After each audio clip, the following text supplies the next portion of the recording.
Bonjour à tous, j'espère que vous allez bien. On est le 14 octobre.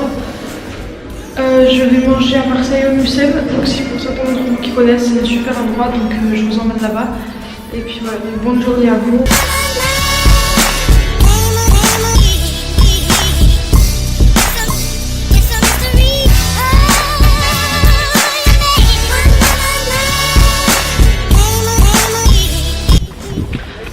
Je vous explique, j'avais rendez-vous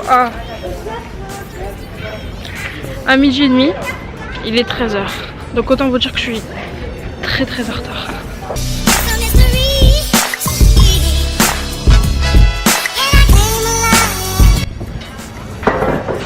Du coup, on vient de sortir du restaurant. C'était super bon. Et là, on va boire un café. Donc on s'assoit tous. Je suis avec ma grand-mère. Bon, du coup, je vous explique le programme.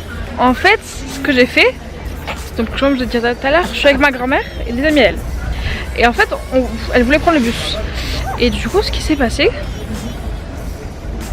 c'est que en fait, j'ai couru pour avoir le bus. Et puis je suis rentrée dans le bus. Ce qui fait qu'au final, je me retrouve à Notre-Dame. Donc voilà.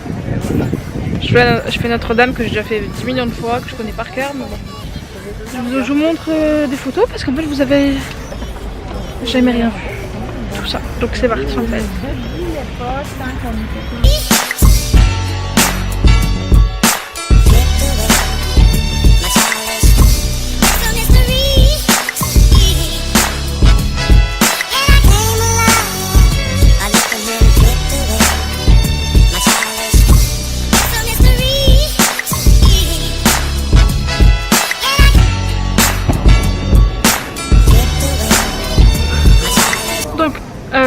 Donc là on a la basilique Notre-Dame, c'est une basilique qui est située à Marseille et en fait elle date depuis 1864.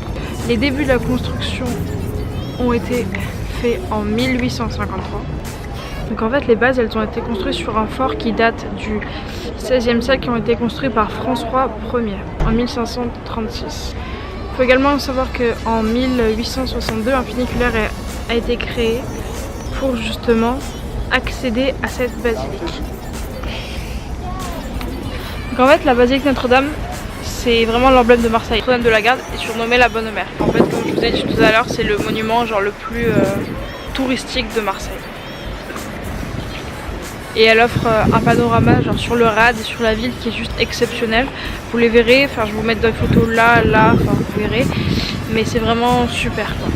Enfin c'est vraiment très beau, donc si un jour vous avez la chance de venir à Marseille, vraiment venez voir Notre-Dame de la Garde.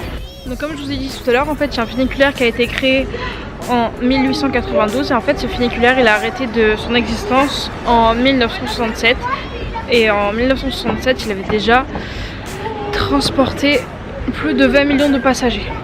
Donc voilà. Donc aujourd'hui si vous voulez y aller, c'est vous prenez soit le bus, soit la voiture, soit vous y allez à pied ou le vélo. Voilà. C'est les principaux moyens pour y accéder.